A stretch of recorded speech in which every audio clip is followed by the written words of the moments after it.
8월 27일 금요일 아침 기도에 오신 여러분을 환영합니다. 오늘 우리가 함께 나눌 말씀은 시편 69편 19절에서 36절 말씀입니다. 함께 말씀 읽도록 하겠습니다. 주께서 나의 비방과 수치와 능욕을 아시나이다. 나의 대적자들이 다 주님 앞에 있나이다. 비방이 나의 마음을 상하게 하여 근심이 충만하니 불쌍히 여길 자를 바라나 없고 긍휼히 여길 자를 바라나 찾지 못하였나이다. 그들이 쓸개를 나의 음식물로 주며 목마를 때에는 초를 마시게 하였사오니 그들의 밥상이 올무가 되게 하시며 그들의 평안이 덫이 되게 하소서. 그들의 눈이 어두워 보지 못하게 하시며 그들의 허리가 항상 떨리게 하소서. 주의 분노를 그들의 위에 부으시며 주의 맹렬하신 노가 그들에게 미치게 하소서. 그들의 거처가 황폐하게 하시며 그들의 장막에 사는 자가 없게 하소서. 무릇 그들이 주께서 치신 자를 핍박하며 주께서 상하게 하신 자의 슬픔을 말하였사오니 그들의 죄악에 죄악을 더하사 주의 공의에 들어오지 못하게 하소서. 그들의 생명책에서 지우사 의인들과 함께 기록되지 말게 하소서. 오직 나는 가난하고 슬프오니 하나님이여 주의 구원으로 나를 높이소서. 내가 노래로 하나님의 이름을 찬송하며 감사함으로 하나님을 위대하시다 하리니 이것이 소 곧 뿔과 굽이 있는 황소를 드림보다 여호와를 더욱 기쁘시게 함이 될 것이라. 공고한 자가 이를 보고 기뻐하나니 하나님을 찾는 너희들아 너희 마음을 소생하게 할지어다. 여호와는 궁핍한 자의 소리를 들으시며 자기로 말미암아 갇힌 자를 멸시하지 아니하시나니 천지가 그를 찬송할 것이요 바다와 그 중에 모든 생물도 그리할지로다.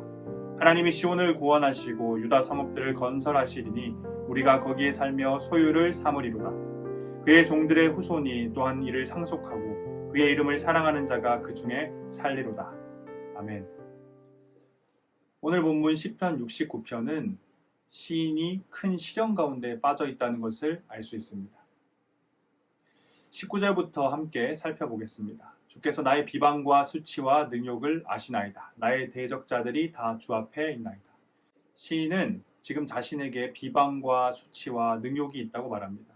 그리고 나의 대적자들이 다 주님 앞에 있나이다 라는 이 표현은 시인에게 비방과 수치와 능욕을 주고 있는 대적자들이 시인뿐만 아니라 주님 또한 대적하고 있다라는 의미입니다.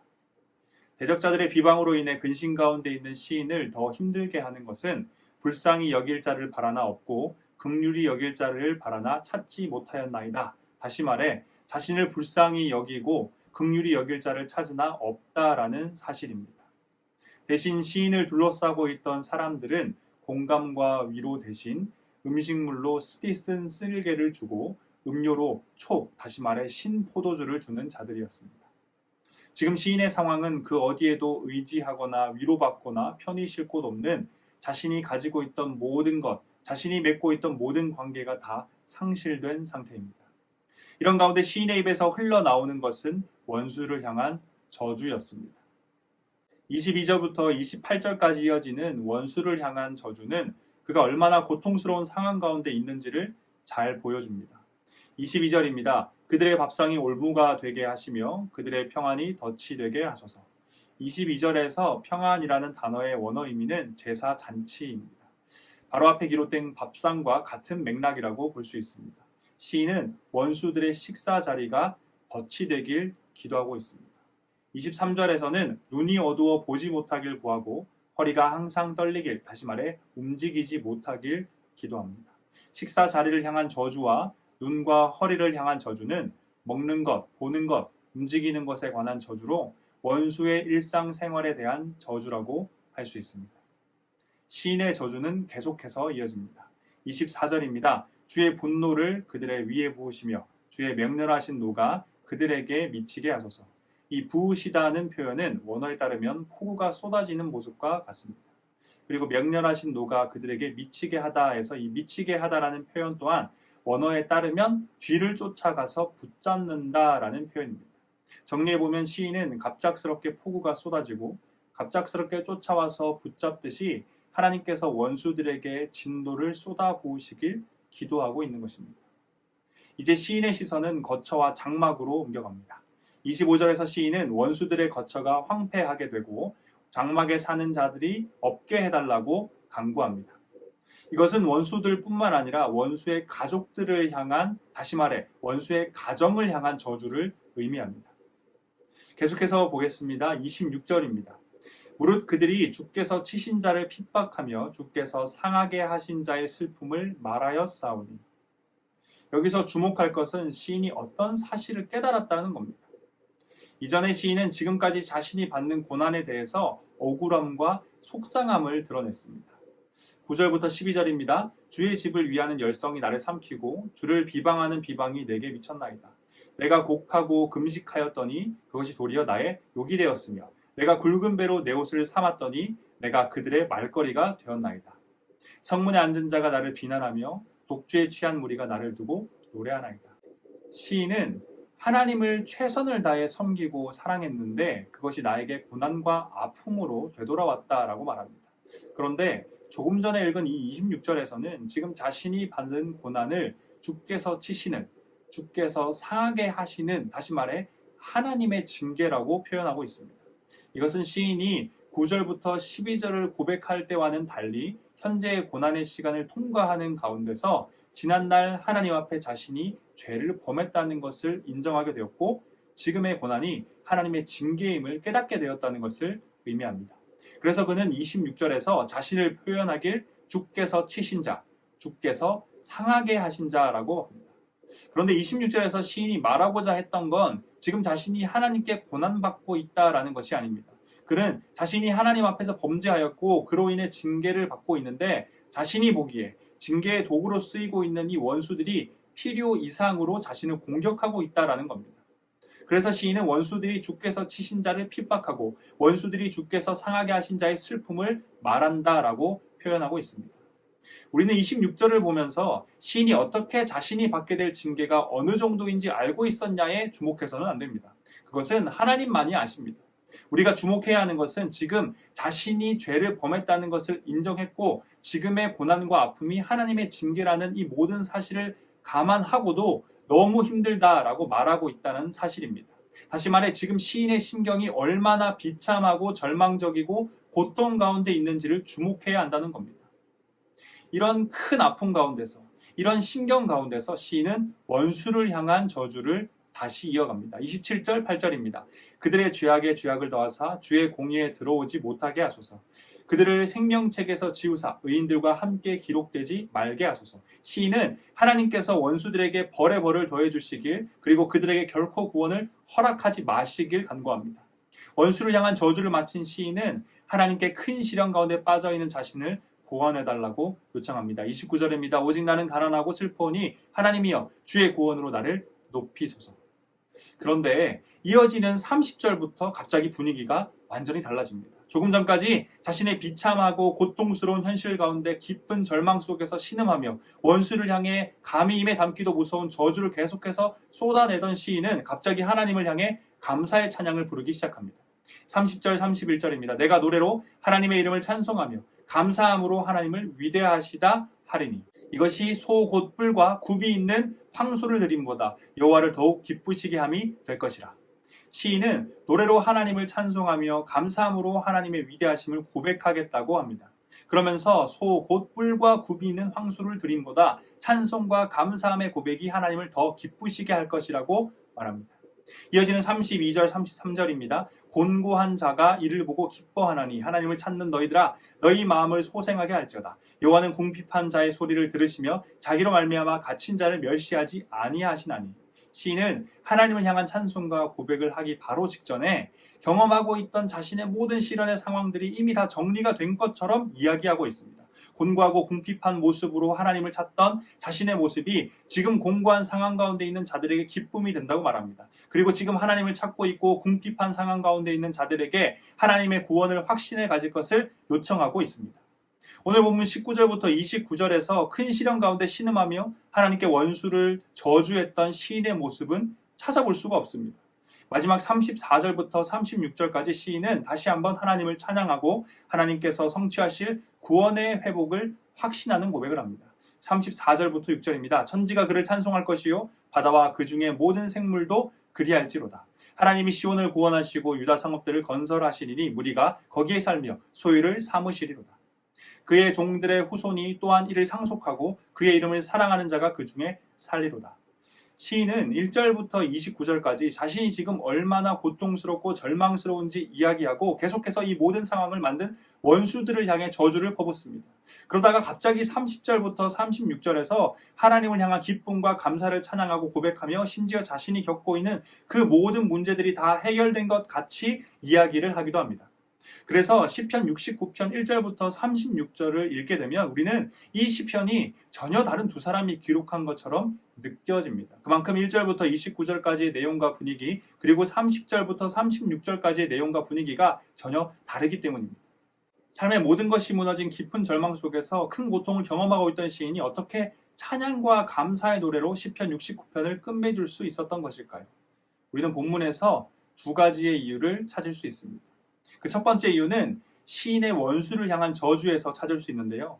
영화나 드라마 속 지독한 악당의 입에서 나올 것만 같은 본문 속 저주를 쏟아낸 사람은 우리가 잘 아는 다윗입니다. 어떻게 다윗이 이런 저주를 할 수 있지라는 생각이 든다면 우리는 다윗이 어떤 사람인지, 그가 어떤 삶을 살아왔는지, 그리고 하나님 앞에서 어떤 평가를 받은 사람인지를 잘 알고 있기 때문입니다. 오늘 본문 속 다윗의 원수를 향한 이 엄청난 저주는 저주가 실현되길 원하는 것에 목적이 있지 않습니다. 저주를 통해 자신의 심정을 하나님 앞에 모두 쏟아놓는 것에 목적이 있습니다. 다윗이 원수를 향해 엄청난 저주를 퍼부었지만 실제 그는 자신이 저주했던 것처럼 원수의 인생은 물론이고 그의 모든 가족의 생명까지 빼앗는 그런 삶을 살지 않았습니다. 자신을 그토록 괴롭히던 사울왕을 죽일 기회가 눈앞에 있었지만 그는 하나님의 뜻을 따라 그것을 선택하지 않았습니다. 공의로우신 하나님께서 그것을 심판하실 것이라 믿었기 때문입니다. 다윗은 지금 자신의 모든 상황과 그로 인해 느끼고 있는 자신의 모든 감정을 가감없이 솔직하게 이야기할 수 있고 또 그것을 온전히 공감하며 이해할 수 있는 분은 하나님밖에 없다는 것을 잘 알고 있었습니다. 그래서 그는 원수를 향한 지독한 저주를 퍼붓는 것을 통해서 하나님 앞에 가감없이 지금 자신이 느끼고 있는 모든 생각과 감정을 솔직하게 다 쏟아놓은 것입니다. 제가 고등학교에 입학하고 굉장히 힘들었던 시기가 있었습니다. 혼자서 그 문제를 해결하고 이겨내려고 애를 썼지만 쉽지 않았습니다. 부모님께서는 이런 저의 모습을 보고 괜찮냐? 잘 지내고 있냐? 라고 질문하셨습니다. 하지만 저는 부끄러워서 그랬는지 혹은 이런 문제를 겪고 있다는 사실을 인정하기 싫어서 그랬는지 부모님께 죄송해서 그랬는지 혹은 그냥 자존심 때문에 그랬는지 그런 질문을 하실 때마다 아무런 문제가 없다며 괜찮다며 그런 이야기를 하지 않았습니다. 그러던 어느 날 눈을 감고 누웠지만 복잡한 마음에 잠을 들지 못하고 있던 저에게 아버지께서 오셨습니다. 그리고 저의 머리를 쓰다듬으시며 지원아 괜찮니? 무슨 일 있는 거니? 라고 이렇게 혼잣말을 하셨습니다. 그때는 아버지께서 또 왜 이러실까라며 끝까지 눈을 감고 자는 척을 하고 아버지께서 방에서 나가길 기다렸는데요. 시간이 많이 지나고 그때를 생각해보면 부모님께 솔직하지 못했던 것이 참으로 죄송하고 또 말은 괜찮다 하지만 누가 봐도 힘든 상황 가운데 있는 아들을 보며 아버지 어머니는 무슨 일 때문인지도 모르시고 얼마나 답답하고 가슴 아프셨을까라는 생각이 들었습니다. 사랑하는 대학교의 성도 여러분, 오늘 본문 속 고난의 상황 속에서 다윗이 하나님 앞에 가졌던 태도를 기억하길 원합니다. 원수를 향한 지독한 저주를 본받자라는 것이 아닙니다. 하나님 앞에서 가식 없이 거짓 없이 지금 자신이 처해 있는 모든 상황과 자신이 가지고 있는 모든 감정과 생각을 다 쏟아놓을 수 있길 원합니다. 누가 봐도 힘든데 아무런 문제 없다고 하며 아무런 이야기도 하지 않아서 부모님의 가슴을 아프게 하는 그런 실수를 하지 않길 원합니다. 우리의 아버지 되신 하나님께서는 이미 다 알고 계시지만 그럼에도 불구하고 우리의 이야기를 듣고자 하십니다. 그리고 그 교제의 시간 가운데 하나님께서는 우리에게 큰 위로와 회복 그리고 평안을 허락하십니다. 우리는 세상에서 결코 찾을 수 없는, 우리가 아무리 노력해도 결코 얻을 수 없는 바로 그 위로와 회복 그리고 평안입니다. 바로 이것이 다윗이 찬양과 감사로 이 시편을 끝맺을 수 있었던 첫 번째 이유입니다. 그리고 두 번째 이유는 그의 마음에 확신이 있었기 때문입니다. 하나님께 가식 없이 거짓 없이 솔직하게 자신의 모든 것을 쏟아놓으며 기도한 다윗은 곧이어 하나님께 감사와 기쁨의 찬양을 올려드렸습니다. 이것을 다른 말로 한다면 그가 감사와 기쁨의 찬양을 드린 것은 그가 처한 깊은 절망과 큰 고통의 현실 속 모든 문제들이 해결되었기 때문이 아니라 하나님께 기도드렸기 때문입니다. 하나님께 모든 것을 맡겨드렸기 때문이었습니다. 자신의 삶의 모든 문제를 하나님께 맡겨드렸기 때문에 자신을 지독하게 공격하고 있는 원수에 대한 심판을 하나님께 맡겨드렸기 때문에 이제 하나님께서 알아서 하실 것이기 때문에 그는 감사와 기쁨의 찬양을 부를 수 있었던 것입니다. 이때 다윗이 가졌던 것은 바로 하나님에 대한 확신, 하나님에 대한 믿음이었습니다. 32절, 33절에서 그가 고백한 것처럼 하나님은 자신을 찾는 자들의 마음을 반드시 소생시키시고 궁핍한 자들의 소리를 반드시 들으시며 갇힌 자를 결코 멸하지 않으시는 분입니다. 다윗은 이런 하나님에 대한 믿음과 확신이 있었습니다. 우리의 믿음, 하나님을 향한 확신은 우리의 삶이 고난 가운데 있을 때 드러날 것입니다. 믿음이 있는 자는, 하나님을 향한 확신을 가진 자는 자신을 에워싸고 있는 문제들이 다 해결된 후에 감사와 기쁨의 찬양을 올려드리는 것이 아니라 하나님께 기도한 후에, 하나님께 모든 것을 맡겨드린 후에, 하나님 앞에 꿇었던 무릎을 편 직후에 감사와 기쁨의 찬양을 올려드릴 것입니다. 우리의 믿음, 하나님을 향한 확신, 이것이 깊은 절망 속에서 큰 고통을 경험하고 있던 다윗이 찬양과 감사의 노래로 시편을 끝맺을 수 있었던 두 번째 이유입니다. 오늘 본문 속 다윗은 큰 시련 가운데 있었습니다. 하지만 그는 자신의 시를 절망과 포기, 좌절 혹은 원수를 향한 분노와 저주로 끝맺지 않았습니다. 그는 하나님 앞에서 자신의 모든 생각과 감정을 솔직하게 쏟아놓았고 그의 마음에는 절망과 분노가 물러가고 대신 하나님의 위로와 평안이 채워졌습니다. 또한 현실의 상황이 여전히 절망과 고통으로 가득 차 있었지만 그는 하나님을 향한 확신을 가지고 하나님께 기도했다는 그 사실만으로, 하나님께 모든 것을 맡겨드렸다는 그 사실만으로 하나님을 향한 감사와 기쁨의 찬양을 고백했습니다. 사랑하는 대학교의 성도 여러분, 고난이 우리의 삶에 찾아온다면 혹은 지금 그 고난의 시기를 보내고 있다면 오늘 다윗의 시를 기억할 수 있길 원합니다. 나의 모든 것을 가감없이 하나님 앞에 쏟아놓는 기도가 있길 소망합니다. 하나님을 향한 확신으로 그 기도가 끝나고 다시 일어설 때 우리의 입에서 감사와 기쁨의 찬양이 흘러나오길 소망합니다. 하나님은 우리의 아버지가 되시며 우리 인생의 모든 문제를 풀어가실 수 있는 전능하신 분이십니다. 다 함께 기도하겠습니다. 우리의 창조자 구원자 되신 하나님, 주님의 이름을 찬양합니다. 오늘도 어김없이 우리에게 새 생명 주심에 감사드립니다. 사랑하는 하나님, 우리가 고난을 만났을 때, 인생의 큰 위기를 만났을 때 그 어느 때보다 하나님 앞에 솔직한 모습으로 설 수 있길 원합니다. 하나님께서 허락하실 위로와 평안을 소망하며 가식과 거짓 없이 나의 모든 것을, 생각과 감정 모두 하나님 앞에 쏟아놓고 기도하길 원합니다. 또한 다윗과 같이 믿음과 확신을 가지고 하나님께 기도했다는 그 사실만으로, 하나님께 모든 것을 맡겨드렸다는 그 사실만으로 고난 가운데서도 기쁨으로 하나님을 찬양하는 우리가 될 수 있길 소망합니다. 인생에서 만난 고난으로 인해 나와 하나님의 관계가 흔들리지 않기를 원합니다. 나의 현실을 가로막고 있는 큰 문제들로 인해 우리가 가지고 있던 하나님을 향한 믿음과 확신이 잊혀지지 않기를 원합니다. 고난 가운데 하나님과의 관계가 더욱 깊어지고 시련 가운데 하나님을 향한 믿음과 확신이 더욱 견고해지길 소망합니다. 새로운 하루 그리고 남은 한 주 가운데 다윗을 닮은 우리가 되길, 하나님 앞에서 더욱 솔직해지는 우리가 되길, 하나님을 향한 확신이 더욱 견고해지는 우리가 되길 소망하며 우리의 구원자 삶의 이유 다시 오실 예수 그리스도의 이름으로 기도드립니다. 아멘.